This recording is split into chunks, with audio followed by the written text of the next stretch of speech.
74 سال سے بھارتی قابض فوج نے کشمیر پر ناجائز قبضہ کر کے کشمیری مسلمانوں پر ظلم کے پہاڑ توڑ دیے۔ اسی پر مزید بتا رہے ہیں گجرانوالہ سے شاہ زیب مغل۔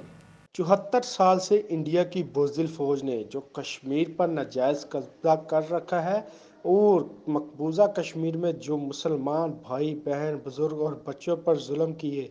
عالمی برادری چپ چاپ تماشا دیکھتی رہی اور عالمی برادری اس کو دبا دینا چاہتی ہے،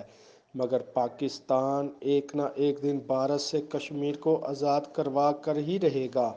آج 27 اکتوبر کو ہر سال کی طرح پورے ملک میں یہ دن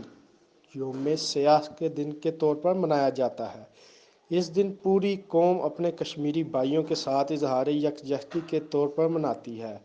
اسی طرح ملک کے مختلف شہروں کی طرح گجرانوالہ میں بھی آج 27 اکتوبر کا دن یعنی یوم سیاہ کا دن منا رہی ہے۔ گجرانوالہ میں صبح سویرے ڈپٹی کمشنر گجرانوالہ کے آفس کے باہر جو صاحب یوم سیاہ کے حوالے سے ریلی کا انعقاد کیا گیا۔ گجرانوالہ میں صبح سویرے ڈپٹی کمشنر سے سیالکر روڈ تک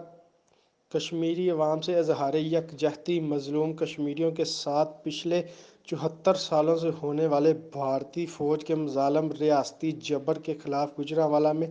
ریلی نکالی گئی، جس میں عوامی نمائندے، سول سوسائٹی، بزنس کمیونٹی، تاجر برادری، سرکاری افسران و ملازمان کے ساتھ ساتھ مختلف اسکول کے بچوں نے بڑی تعداد میں شرکت کر کے کشمیری بہن بھائیوں سے اظہار یکجہتی کی اور اقوام عالم سے کشمیری عوام کی امنگوں کے مطابق حق خودارادیت دینے کا مطالبہ کیا۔